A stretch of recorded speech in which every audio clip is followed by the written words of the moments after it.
Hello दोस्तों, आपका स्वागत है आपके अपने YouTube channel race academy Ayodhya में। मैं दिव्यांश शास्त्रो लेकर हाजिर हूं द 5 मिनट शो। इस 5 मिनट शो में हम लोग अनेकार्थी शब्दों की श्रृंखला देख रहे हैं, जिसमें कल एक शब्द हो गया था अली। अली के 7 भिन्न भिन्न अर्थ जो है हमने बताए थे। एक बात और, वैसे अनेकार्थी शब्द और पर्यायवाची शब्द ऐसे आसानी से याद नहीं होते, इसीलिए उनको कहीं रिलेट करके जब आप और अच्छा पर्यायवाची तो कई हद तक याद भी हो जाते, क्योंकि सबका एक सामान्य अर्थ होता है। ये जल वार नीर तो अम्ब आपने कह दिया, एक क्रम बन गया और जो है आप याद कर ले गए, एक राइमिंग बन गई। लेकिन अनेकार्थी शब्दों में अलग अलग शब्द होते हैं, उनका आपस में कोई संबंध नहीं होता, इसलिए याद कर पाना थोड़ा और मुश्किल होता है। इसलिए आज हम लोग दूसरा, तीसरा और चौथा वर्ड लेकर आए हैं। पहला वर्ड एक वर्ड हो चुका है अली। आते हैं हम लोग खर पे, नग पे और नाग। इन तीनों शब्दों के कितने संभावित अर्थ हो सकते हैं वो हम लोग देखेंगे। सेकंड थिंग ये है भैया, हिंट लाइन आप जरूर ले लीजिएगा, वीडियो को स्लो करके हिंट लाइन में जो बोलूंगा उसको नोट कर लेना अपने नोट्स में। और मैं यहाँ लिखूंगा नहीं, आपको सिर्फ बताऊंगा, और यहाँ पर जो उसके अर्थ हैं, मैं जितने संभावित खर के अर्थ हो सकते हैं मैं बताने का प्रयास करूंगा। और बताने के बाद आप जो हिंट लाइन में जिससे रिलेट करूंगा वो मैं बोल दूंगा, आप लिख लीजिएगा। फिर वैसे ही नग का, वैसे ही नाग का, और देखिए आपको कितनी आसानी से याद रहता है।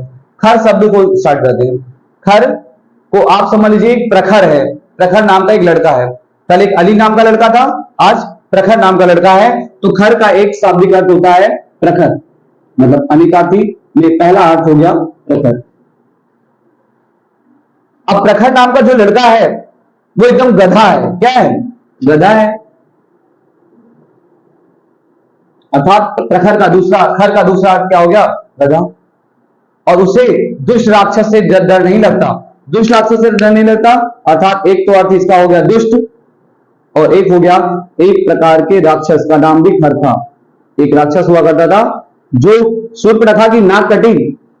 सूर्पणखा की नाक कटने के पश्चात जो आया और खर और दूसरा दोनों भाइयों को बुला के लेकर आई थी ना, उसी में से एक का नाम खर और दूसरे का नाम दूसरा था। तो खर हो गया एक बड़ा राक्षस। तो प्रखर, खर से याद रहे प्रखर एक गधा लड़का है जिसे दुष्ट राक्षस से डर नहीं लगता। डर किससे लगता है? तो डर लगता है तो उसे तिनके से डर लगता है। तिनके से, तिनका, अर्थात खर के ये संभावित अर्थ हो गए। सबसे पहला प्रखर, दूसरा गधा, तीसरा दुष्ट, चौथा एक राक्षस, पांचवा तिनका। तो ये खर अनिकार्थी शब्द है जिसके जो है ये 5 संभावित अर्थ है। आप लोग लिख लीजिएगा हिंट लाइन में कि प्रखर, खर इक्वल टू प्रखर। प्रखर एक गधा लड़का है जिसे दुष्ट राक्षस से डर नहीं लगता, तिनके से लगता है। आपने एक डायलॉग सुना होगा फिल्म का कि थप्पड़ से डर नहीं लगता साहब, प्यार से लगता है। सेम प्रखर भी ऐसा लड़का है जिसे राक्षस से डर नहीं लगता, चाहे कितना भी दुष्ट हो, उसे तिनके से डर लगता है। और एक में आपने सुना होगा कहानी टप्पा का डर। टप्पा के डर की कहानी में भी ऐसे ही था।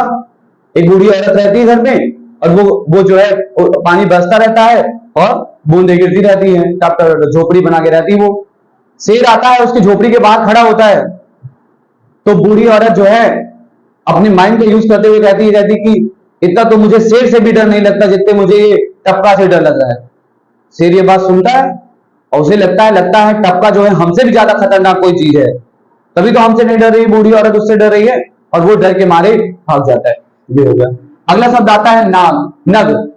नग अंगूठी में नग होता है, और गाना भी आया था, राम अवतार एक फिल्म थी, उंगली में अंगूठी, अंगूठी में नगीना। उंगली में अंगूठी, अंगूठी में नगीना, और पता नहीं क्या करके आगे वीडियो है। तो आपको याद रखना है नग, और नग में क्या होता है भैया? नगीना होता है। क्या होता है? नगीना होता है। उंगली में अंगूठी, अंगूठी में नगीना, नगीना, नगीना हो गया।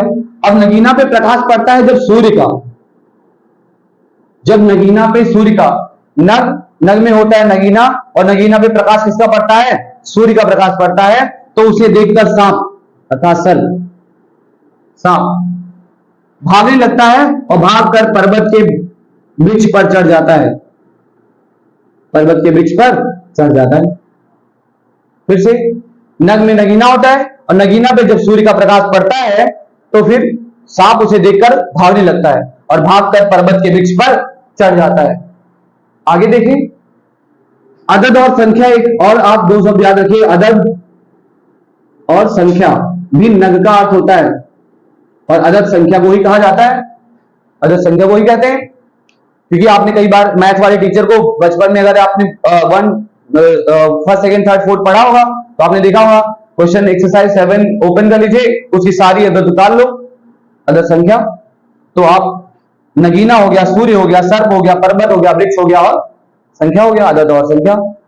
इस तरह हमें याद हो जाएगा नग का निकाती। आप याद रखिएगा हिंट लाइन में, नग में नगीना होता है, नगीना पे सूर्य का प्रकाश पड़ता है तो उसको देखकर सांप भागने लगता है और भागकर पर्वत के वृक्ष पर चढ़ जाता है, और अदद संख्या बाद में जोड़ लीजिएगा। अब आता है शब्द नाग। नाग का निकाती क्या होता है? नाग का एक अर्थ तो आप जानते ही हैं, सांप। नाग का एक अर्थ क्या होता है? सर्प या सांप, जानते ही हैं हम। और सांप ने हाथी को डराते हुए, सांप ने किसको डराया? हाथी को। और हाथी को डराते हुए उससे पान मंगवाया। क्या मंगवाया? पान। सांप ने डराते हुए हाथी से पान मंगवाया और पर्वत पर बादल छाया। पर्वत पर बादल छाया। अर्थात नाग शब्द के इतने अर्थ हैं। सर्प होता है, हाथी होता है, पान होता है, पर्वत होता है, बादल होता है। याद कैसे करेंगे? नाग, कभी हाथ से अपने अपने शरीर के अंगों से कभी हाथी बनना देखा है? लोग नाक पकड़कर ऐसे जब हाथ निकालते हैं तो ये सूंड और ये सूंड और ये जो है सूंड होता है, जो भी मान लीजिए हाथी बनते हैं। तो सांप ने डराते हुए हाथी से पान मंगवाया, कहा पान लेके आओ नहीं तो 10 लेंगे, पान लेके आओ जाके हमारे लिए।